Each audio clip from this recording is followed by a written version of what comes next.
अगर आपकी उम्र 28 साल पार हो चुकी है तो आपके ऊपर मांगलिक दोष होते हुए भी मांगलिक नहीं है। जानते हैं पंडित अक्षय शर्मा से। मांगलिक दोष आज के युग में कैसा असर करता है?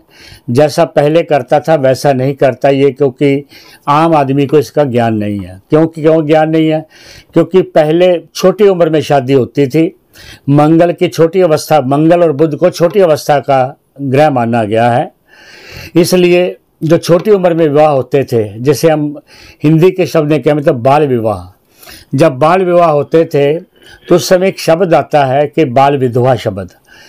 जब मंगल सप्तम को जुलूस से ज़्यादा प्रभावित करे, ज़्यादा नुकसान करे और उस घर को दूषित कर दे तो ऐसा होता था। लेकिन आज जो है शादियां बड़ी देरी से हो रही हैं, 28-30 साल के बाद हो रही हैं। इस कारण से मांगलिक दोष को उतना भयंकर नहीं माना गया है और आजकल इतनी मृत्यु भी नहीं होती जैसे पहले होती थी, क्योंकि बाल विवाह में संतान उत्पत्ति के समय आमतौर पर जो कन्या की या उसकी पत्नी की डेथ हो जाती थी।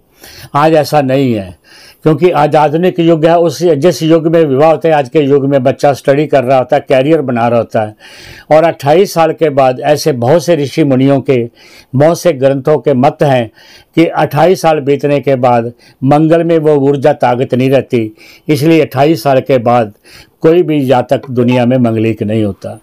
लेकिन प्राचीन ज्योतिषियों ने तो इसको माना ही नहीं है कि 28 साल के बाद कोई मांगलिक होता है। लेकिन मंगल का जो असर है वो निजी तौर पर एक भाव के अनुसार तो जरूर रहता है सारी उम्र।